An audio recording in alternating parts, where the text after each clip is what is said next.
Boa noite, meus amigos, minhas amigas. Bom, hoje é sexta-feira, dia 15 de maio de 2020. Agora são 19 horas e nós estamos aí dando início a mais uma live, a mais uma rodada de discussões com os nossos amigos e amigas.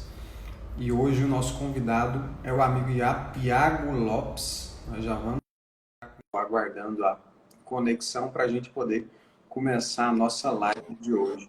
Boa noite, Thiago. Tudo bem, meu querido? Boa noite, Remy. Firmeza, e você? Bem, tá me ouvindo bem, né? Só aumentar só um pouquinho, Remy. Certo.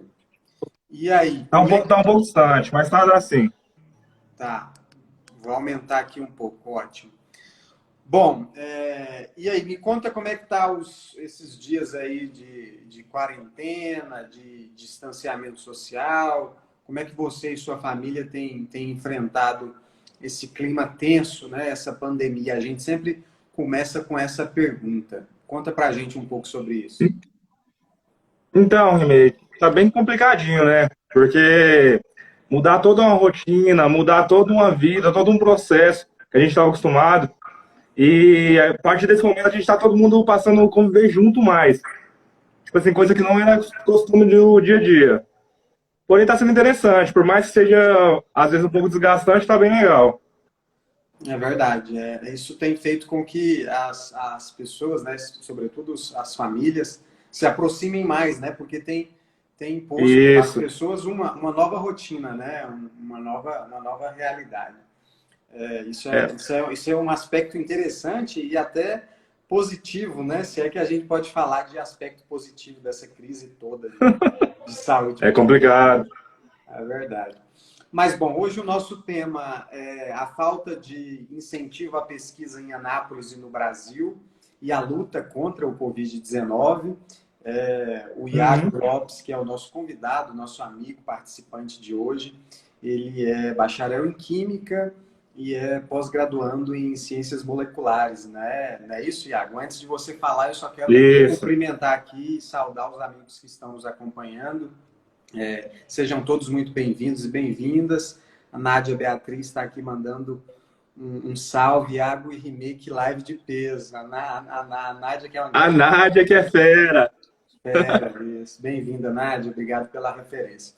Mas e aí, Iago, me conta um pouco, conta pra gente um pouco sobre a sua trajetória acadêmica, os seus estudos, como é que você tem feito, você está fazendo uma pós-graduação em ciências moleculares, já é bacharel em química. Fala pra gente um pouco Uhum. sobre essa sua trajetória nessa área. Então, Remy, primeiramente, eu esqueci de agradecer, quero te agradecer pelo convite. Me sinto honrado de poder compartilhar esse momento com você. E a segunda pergunta, então, vamos lá.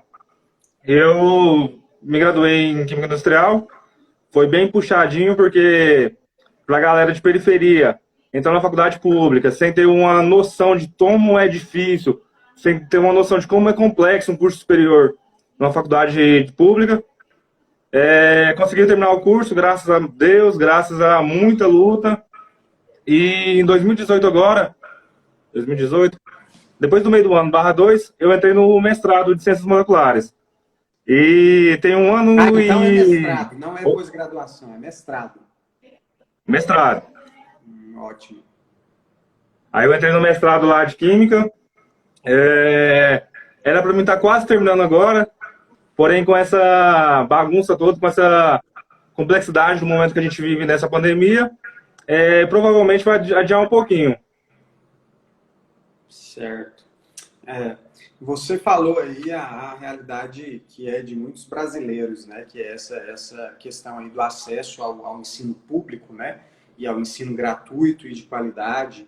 Uhum. Esse acesso ao ensino público gratuito, sobretudo na graduação e na pós-graduação, e os índices são muito menores quando se trata da população de baixa renda, infelizmente. Muito, muito, A muito. renda ela entra nos primeiros degraus da educação formal, né, ensino fundamental, ensino médio, e aí não consegue, às vezes, concluir o ensino médio E quando conclui, a maioria, boa parte, não consegue ter o acesso ao ensino superior, infelizmente. Claro que nos últimos anos, se a gente pegar, e sobretudo os anos Tem de uma governos sessão do boa. Partido dos Trabalhadores, nós tivemos muito avanço nesse aspecto, mas infelizmente os números ainda demonstram São essa. baixos comparados, são baixos, são baixos. Exatamente. Porque a gente teve ascensão depois praticamente, se eu não me engano, depois do governo PT, depois dos governos Lula, que a população de baixa renda começou a entrar na universidade, pelas leis das cotas da escola pública, as cotas raciais, porque a gente, tipo assim, viu uma realidade totalmente diferente do Brasil na nossa universidade. Hoje em dia tem mudado bastante, irmão. É verdade. E na pós-graduação também, tipo assim, a gente vê um pouco dessa segregação ainda. Na pós-graduação ainda É mais mais notório, é mais difícil. notório. É mais difícil. Mas então, Iago, nós estamos enfrentando um momento muito difícil, né? De crise sanitária que tem afetado a sociedade mundial, né? O planeta inteiro. E crise sanitária com decorrências trágicas, muito negativas também do ponto de vista econômico. Todos os estados nacionais, todos os países têm se preocupado muito na pesquisa, na tentativa de descobrir aí uma vacina contra contra o Covid-19, né, o coronavírus.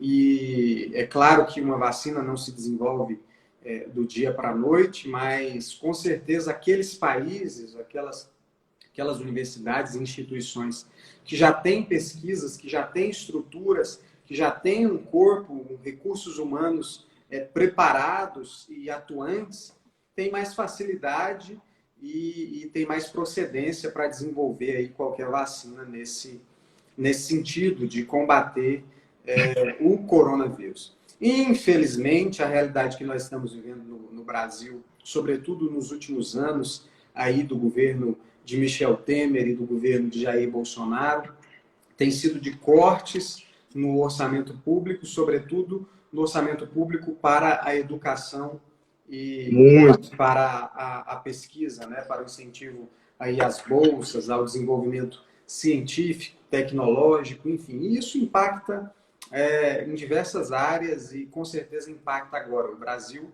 era um país que tem potencial, tinha capacidade para sair na frente aí no desenvolvimento de uma vacina, ou enfim, no estudo aí do genoma do coronavírus, mas, no entanto, a gente não tem tido resultados nesse aspecto, né? As medidas, as ações do governo federal, aí aqui em Anápolis, do governo municipal, no sentido de enfrentar os efeitos do coronavírus, de combater a crise econômica, de oferecer o atendimento devido aos pacientes infectados, tem sido ações incipientes, tem sido ações mínimas e ações muito conflituosas, muito desencontradas, descoordenadas.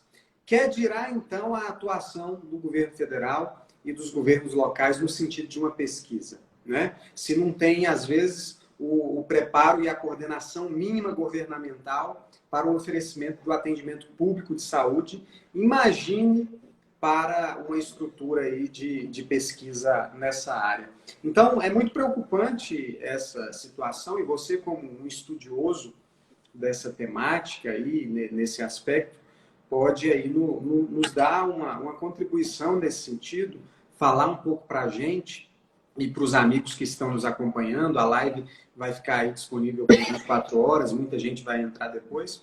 A gente queria ouvir um pouco de você que estuda, né, que desenvolve pesquisa na área, e é claro, às vezes não especificamente nessa questão, mas tem correlação, pode contribuir com o debate, pode nos ajudar e ajudar as pessoas a despertarem e a discutirem sobre o tema.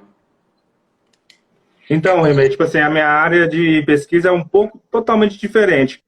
No entanto, eu dei uma pesquisada hoje, essa semana, para tentar, tipo assim, passar uma visão geral para a galera que, tipo assim, que, vamos dizer, não sabe nada do que está acontecendo. Tem um professor, Ashla Yamarino, você já ouviu falar dele? Não. recomendo demais pra galera assistir a Como que é entrevista o dele nome? no Átila Yamarino. Certo. Ele tem um canal que chama Nerdologia no YouTube. Ele é doutor em biologia e tal. Ele estuda mais ou menos esses vírus. Aí, tipo assim, tem vários vídeos dele da internet explicando de forma fácil, mais ou menos, como é que está acontecendo a processo de confecção de vacinas e tal. Aí, numa dessas lives dele no Roda Viva, inclusive foi, eu acho que um mês atrás, mais ou menos. Ele fala que, tipo assim, que provavelmente nos próximos 10 anos vai ser desenvolvida uma vacina. Mas só que ontem saiu um estudo de Oxford, provavelmente até em junho, mais ou menos, já vai ter uma vacina que consiga controlar o novo coronavírus. Certo. Você falou que a sua área de pesquisa é totalmente diferente, né, desse aspecto. Uhum. Conta um pouco para a gente como que é para a gente poder diferenciar aí da área da ciência a questão biológica, da molecular, enfim. Conta para a gente um pouco do que você está desenvolvendo para a gente poder ficar sabendo aqui. Então, o meu projeto de mestrado, a gente estuda algumas moléculas e a interação dela com a luz. Isso, o que, que a gente pode fazer? A gente pode desenvolver novos fotocatalisadores, energia fotovoltaica, resumindo, trazendo uma linguagem mais geral, uma energia limpa, energia solar. Aí, tipo assim, eu tenho estudado bastante sobre a vitamina C. E vendo quais as propriedades delas são interessantes para a gente poder aplicar ela como um sensor fotovoltaico, por exemplo. Aí, tipo assim, a diferença da parte biológica e a parte química, ao meu ver, tipo assim, a gente estuda átomos, moléculas, reações. Já eles estudam proteínas, enzimas, como tudo funciona no organismo. Eles trabalham com uma parte bem mais complexa, bem mais geral do... Substâncias químicas também é da sua área, né? Da sua Isso, substância, os agentes, enfim. isso. Mas assim, eu estou falando como um leigo que sou nesse aspecto, mas às vezes Ah, você pode me orientar. Mas é possível ter alguma substância ou ter algum efeito químico que possa colaborar também na questão biológica, não? Talvez tenha alguma experiência nesse sentido, em outras. Porque, é claro, sim. são áreas diversas, Uhum. diferentes, mas que pela sistemática eu acho que talvez pode ter algo que complemente, né? Não, sim, Então, sim. Aí, tipo assim, o que tem sido feito ultimamente é essa galera que trabalha em conjunto. A parte da química e da biologia, eles têm procurado alguns fármacos que conseguem inibir o vírus. Ou seja, quando ele entra na célula para replicar, ou tentando alguma molécula que consiga bloquear ele antes dele tentar se reproduzir. entendi, tá Aí tem, vendo? tipo assim, E isso no aspecto da prevenção, né? De evitar que o uhum, vírus se desenvolva no organismo. isso. Aí, tipo assim, tem vários estudos relacionados a isso. Aí, tipo assim, tem um estudo que abre aspas, que tem sido feito bastante, é o da cloroquina. Que o Bolsonaro insiste em passar pra galera sem ter nenhuma prescrição, não tem nenhum estudo que comprove que, tipo assim, que ela tem bons efeitos. Saiu vários estudos já ultimamente e que falam que, tipo assim, que ela não tem tanto efeito igual pensam. Uhum. Isso está descartado. Inclusive, essa conversa começou nos Estados Unidos com o presidente Donald Trump, né? E o Bolsonaro, como sempre, em posição subalterna, de lacaio, de vira-latismo, reproduziu aqui no Brasil como se tivesse alguma procedência, né?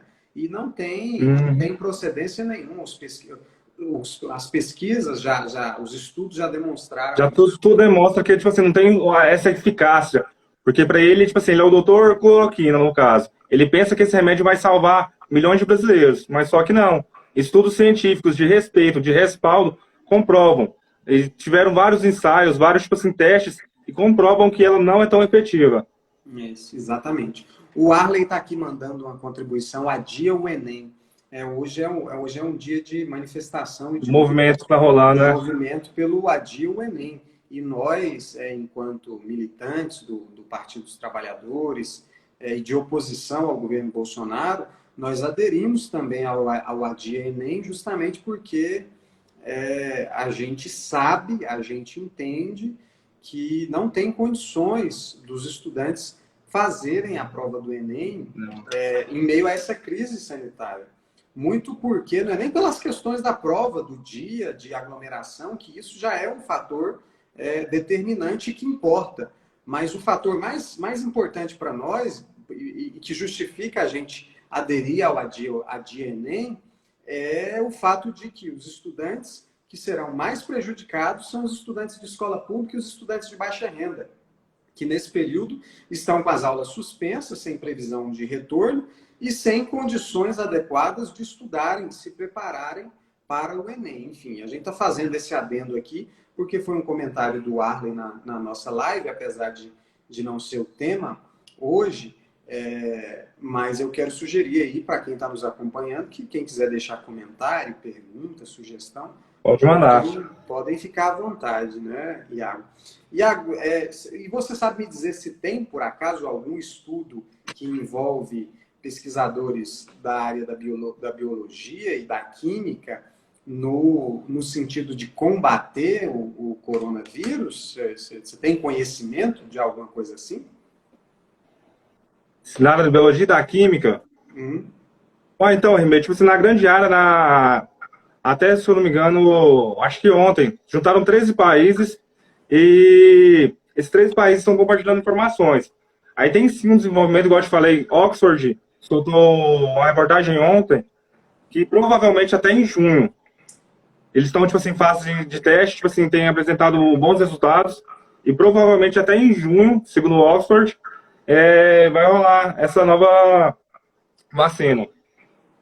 Ótimo, que é o que todo mundo espera, né? Tem países no mundo inteiro desenvolvendo. Mas isso sendo muito otimista. Correndo para desenvolver uma vacina. Essa de Oxford, lá na Inglaterra, é uma previsão bem otimista mesmo, né? Outros especialistas falam que aí vai no mínimo 2 anos para desenvolver uma vacina, mas é torcer para que essa lá na Inglaterra tenha bons resultados e tenha o efeito esperado, né? Para que a gente não sofra tanto o quanto nós estamos sofrendo. Agora, o que eu acho importante a gente ressaltar aqui e afirmar, Iago, que é uma constatação, uma verificação, é o descaso do governo federal, sobretudo, e dos governos locais, regional e local, municipal, no sentido de incentivo à pesquisa, né? Nós tivemos aí, em abril, no mês de abril, a liberação de recursos do governo federal para pesquisa na área da saúde, para combater o coronavírus. Tivemos a liberação aí de algo em torno de 50 milhões para o desenvolvimento e incentivo de desenvolvimento de pesquisas nessa área. No entanto, é uma ação tardia que demonstra a incapacidade desse governo de preparar uma estrutura para enfrentar esse tipo de crise. Porque esse tipo de crise, ela surge e não espera não espera um investimento imediato, um investimento simultâneo para acontecer, né? Seria preciso que o governo tivesse uma estrutura anterior preparada, com especialistas, com desenvolvimento de pesquisas na área, enfim. Então, o atraso, né, a falta de agilidade do governo em tomar as providências também se reflete nesse aspecto. Mas o que é mais triste da gente comentar e da gente constatar é não apenas o atraso do governo em promover o incentivo à pesquisa, em preparar a estrutura de pesquisadores, e, enfim, até da saúde mesmo, do Ministério da Saúde, mas as ações de desmonte do que já havia no governo. Nós tivemos somente no ano de 2019 o corte de quase 12 mil bolsas de pós-graduação, de mestrado e doutorado. Agora, no início do ano, em março, já com o início da pandemia no Brasil, já com os efeitos aqui no Brasil, nós tivemos aí uma reorganização, reformulação dos processos de seleção da CAPES, também diminuindo o número de bolsas voltadas para graduação e para pós-graduação. O que é muito ruim, porque é na pós-graduação, sobretudo na pós-graduação, que nós temos estudos e pesquisas capazes de enfrentar esse tipo de vírus, né? Então, quando você vê um governo que desmonta, né, que além de não se preparar, de não se antecipar, faz desmontar, a gente percebe o quanto nós estamos perdidos em termos de gestão pública. E isso é muito ruim. Então, como você falou, a CAPES vem sofrendo cortes não só a CAPES, como toda a educação. Desde 2014, sendo cortes de educação drásticos. Igual você citou, cerca de praticamente 12 mil bolsas foram cortadas. No nosso mestrado mesmo de Química, que é o único estrito sensu aqui em Anápolis, quando eu entrei no mestrado, eu tinha cerca de 8 bolsas, 7 bolsas. Hoje a gente não tem nenhuma bolsa para pós-graduado. Isso da UEG. Isso, da UEG. Ou seja, para uma galera que, tipo assim, vai começar uma pesquisa agora, você não vai ter nenhum incentivo nenhum do governo federal. Nada. Você, tipo assim, vai ter que ir para a faculdade com seu dinheiro, você vai ter que comer com seu dinheiro. Para a galera que vem de fora, que não é daqui de Anápolis, vai vir ter que pagar aluguel com seu próprio dinheiro. Ou seja, é muito complicado. Muito mesmo. E, tipo assim, esses cortes vêm só aumentando. Eu tenho um relato de alguns amigos. Tem um amigo meu do UNB que passou numa boa colocação no doutorado em Química agora, nesse último semestre. Ele tinha pegado uma bolsa da CAPES, aí depois dessa portaria 34, já ouviu falar dela? Ou não? Sim, da portaria 34. De março, né? Isso, dessa portaria 34. Ele perdeu a bolsa dele de doutorado. A sorte dele é que conseguiram remanejar alguma bolsa da CNPq para ele, porém, ele já tinha perdido a bolsa dele de doutorado, isso porque ele tinha tirado a maior nota na prova. Teve uma amiga minha também, aqui na UFG, que ela tinha passado uma boa colocação, ela também, tipo assim, tinha classificado bem e também tinha perdido a bolsa. A sorte que conseguiram realocar alguma bolsa do CNPq para a CAPES. Porém, a situação é bem crítica da relação de bolsas mesmo aqui em Anápolis. Porque, igual na nossa área mesmo de Química, o único mestrado estrito sensu é o nosso. E se você pensa, tipo assim, Anápolis tem um polo industrial muito grande, um polo farmacêutico enorme. E a pesquisa aqui da cidade, praticamente, nesses últimos 1 ano e meio, vem decaindo drasticamente, visto que os novos pesquisadores não vão ter dedicação exclusiva somente para o mestrado. A galera vai ter que entrar, trabalhar e conseguir fazer o mestrado. Agora, tipo assim, igual eu, que eu tenho dedicação exclusiva. Meu tempo é todo para o mestrado. Eu consigo desenvolver uma pesquisa até tranquila. Mas para a galera que trabalha, que galera que tem fazer uma missão para fazer o mestrado junto, é complicado. Esse dado que você traz é um dado importante, esse dado aí da UEG. Eu não tinha conhecimento disso. E apesar de ser um número assim, né, quase que irrelevante, mas significa, porque se você sair de 8 bolsas, do oferecimento de 8 bolsas para nada, é muita coisa. Nada. Você perdeu 100% do que você tinha. Então, isso tipo assim, né? Essa portaria 34, tipo assim, o nosso mestrado é um mestrado recentemente novo, deve ter uns 12, 13 anos. A nota dele é 3. Essa portaria 34, ela vem arrebentando os mestrados nota 3, as pós-graduação 3, 4 e 5. Ela vai tentar concentrar sempre, tipo assim, quase todas as bolsas, na pós-graduação com nota 6 e 7, ou seja, lá para o Sudeste. Geralmente, os programas de pós-graduação, tanto aqui do Centro-Oeste como do Nordeste, alguns não têm uma nota tão alta. Ou seja, vai desconcentrar. Esse novo modelo de bolsa, de concessão de bolsa, vem sendo muito criticado. O Ministério Público Federal do Rio Grande do Sul entrou na justiça para revogar ele, para tentar tirar. Alguns deputados também entraram para tentar cancelar ele, visto que vai ter uma grande... como eu vou falar? Vai ter um grande impacto na pesquisa do Brasil. Negativo.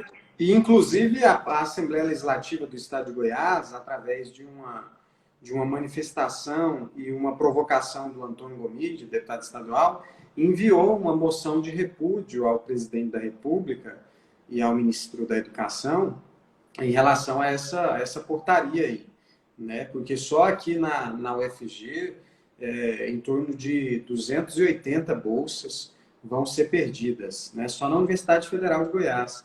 E isso é muito, muito negativo, esse é um dado muito preocupante, né?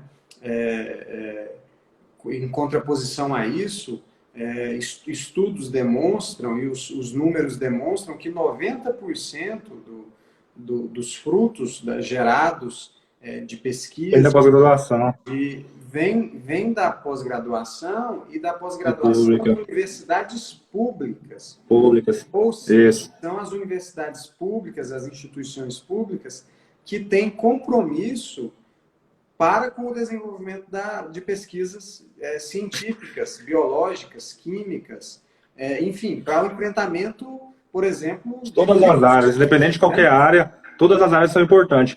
E acho que assim, a área nossa de químicas exatas e biológicas não vai ser tão afetada pelos que falam. Mas a área de humanas parece que vai ser drástico o corte de bolsas. E um exemplo positivo, que é importante a gente mencionar aqui na nossa conversa, é o exemplo daquelas brasileiras lá da USP que sequenciaram o genoma do coronavírus, né, em menos de 24 horas. Né? O primeiro caso de coronavírus na América Latina foi sequenciado aqui no Brasil por algumas brasileiras pesquisadoras da Universidade de São Paulo, que é uma universidade pública, mas do estado de São Paulo, e que recebe recursos do governo do estado e recursos também privados, né, de outros entes que doam para a universidade, mas que demonstram um exemplo como esse, que demonstra que se houver investimento, que se houver pesquisa e incentivo, o Brasil pode oferecer bons resultados, né? Basta que a gente tenha governos preocupados e governos comprometidos com as instituições públicas e com o fortalecimento das instituições públicas e da formação dos alunos e servidores. O que nós infelizmente, não estamos tendo. Ultimamente está complicado. E, inclusive, hoje, o grande fato do dia, né, que está aí movimentando todos os noticiários e as redes sociais, é aí a saída do ministro, né? O segundo ministro da Saúde, menos de 30 dias nessa pandemia. Exatamente, o ministro da Saúde, que deixa o governo por falta de compromisso do presidente da República com o enfrentamento ao Covid-19. Então, que mostra aí não haver, Iago, coordenação nenhuma, rumo nenhum. É um governo que não tem rumo político, que não tem coordenação. E, infelizmente, um desgoverno, digamos assim. E, infelizmente, quem mais vai sofrer são os mais vulneráveis, né? São as pessoas de baixa renda. Infelizmente. Nessa entrevista que eu falei para você Só um minutinho, deixa eu demorar aqui. Do Átila, ele fala muito bem, tipo assim, da reação dos outros países com o coronavírus, igual na China. Eles tentaram já, conseguiram conter o surto e tal, conseguiram conter as transmissões comunitárias, e a China praticamente voltou ao normal. A Alemanha também voltou ao normal. Por quê? Porque lá os testes estavam sendo feitos em massa. Só que no Brasil, que os números, eu acredito que sejam muito maiores, visto que não está sendo feito um teste em massa. A situação está muito pior do que divulgam para a gente. Um outro grave problema é essa questão aí da testagem, né? O Brasil não tem capacidade e já em quase 3 meses de enfrentamento ao coronavírus, não conseguiu desenvolver testes em massa para testar a população, né? O que também demonstra aí mais uma vez o desmonte no sistema público brasileiro de incentivo à pesquisa, né? E à formação profissional e acadêmica. Porque se nós tivéssemos, mais uma vez, eu reitero, se tivéssemos uma estrutura pública de pesquisa, nós já teríamos, com certeza, desenvolvido aí testes eficientes e tal. Igual a USP mesmo. Os alunos da USP conseguiram fazer um respirador mecânico custaria menos de R$ 1.000. Ou seja, o respirador que eles estão gastando 30, 40 mil, os estudantes de pós-graduação da USP conseguiram fazer com R$ 1.000. Um respirador mecânico está em fase de liberação já. Provavelmente, até a gente controlar a epidemia, já deve a galera estar usando. Não sei se já chegou a ver essa notícia. E não apenas respiradores, né? Nós temos aí, por exemplo, a produção de álcool em gel, produção de luvas, produção de equipamentos de proteção individual, GPI, para os profissionais da saúde, que estão sendo feitos e distribuídos pelas instituições públicas de ensino, né? O que são mais exemplos que reforçam o que a gente está dizendo, da necessidade de investimento maciço na pesquisa pública, né? Na estrutura, na rede de pesquisa pública do país. Porque se nós tivéssemos uma rede de pesquisa forte, com incentivo, né? Se não tivéssemos tido tantos cortes nos orçamentos públicos da educação, das bolsas, da área de pesquisa, talvez a gente teria já aí avançado no desenvolvimento. Pelo menos alguma luz, né? Porque a gente está no escuro, praticamente. Talvez aí a gente já teria avançado no desenvolvimento de uma vacina, no desenvolvimento de testes, enfim. Mas, meu querido, é um bate-papo breve, nós já estamos em mais de meia hora de live. Eu queria agradecer você por ter aceito o nosso convite, né, e por ter aí participado do nosso debate e nos colocar à disposição para a gente sempre discutir esses temas, que são temas muito importantes e muito caros para a nossa sociedade. Uma das falhas e das preocupações que eu vejo, inclusive, aqui em Anápolis, porque quando a gente fala de pesquisa, de pós-graduação, de mestrado, doutorado, às vezes a gente pensa só no governo federal e no governo estadual. Mas Anápolis é um município que tem capacidade financeira, capacidade econômica para fomentar, para contribuir, né, nessa estrutura de pesquisa, de incentivo à rede de pesquisa pública, de ciência e tecnologia, enfim, e que, no entanto, não tem nenhuma ação nessa área, né? Aqui em Anápolis a gente não vê nenhuma mobilização nem nada em relação a isso. Porque, igual você falou, a cidade de São Paulo fomenta a USP, a Unicamp e tal. Agora aqui a gente não tem nada. E Anápolis é uma cidade que é referência, que é polo, e como eu disse, tem capacidade econômica para isso, e tem um distrito agroindustrial com empresas que poderiam também, claro, mobilizadas aí por parte do poder público municipal, colaborar e ajudar a desenvolver, até porque é de interesse das próprias empresas, né? Muitas empresas na área de saúde aqui, enfim. E o poder público municipal também a gente não vê nenhum incentivo nessa área, o que é uma pena e o que nos mostra e nos faz refletir para que a gente, enquanto agentes sociais, agentes políticos, tenha essa capacidade de propor, de cobrar, né, e de criar alternativas, sobretudo aqui na nossa cidade de Anápolis, que eu acho que tem campo, tem estrutura e deveria fazer também essa promoção aí de incentivo à rede pública de pesquisa. Mas, meu querido, eu agradeço por sua participação, por sua colaboração. Quero agradecer a todos os amigos e amigas, companheiros e companheiras que passaram pela live, que acompanharam aí a nossa discussão. A live vai ficar disponível por 24 horas, depois nós vamos publicar também na íntegra no nosso canal no YouTube e vamos publicar um trecho também no nosso Instagram. Mas Iago, meu caro, muito obrigado, tá? Eu que agradeço, Rimei. Você está ligado? Precisar da gente, só chamar. É uma honra poder compartilhar com a galera a real situação de como é que a gente está vivendo na pós-graduação aqui. Porque, igual eu falei, a falta de incentivo é bem complicada.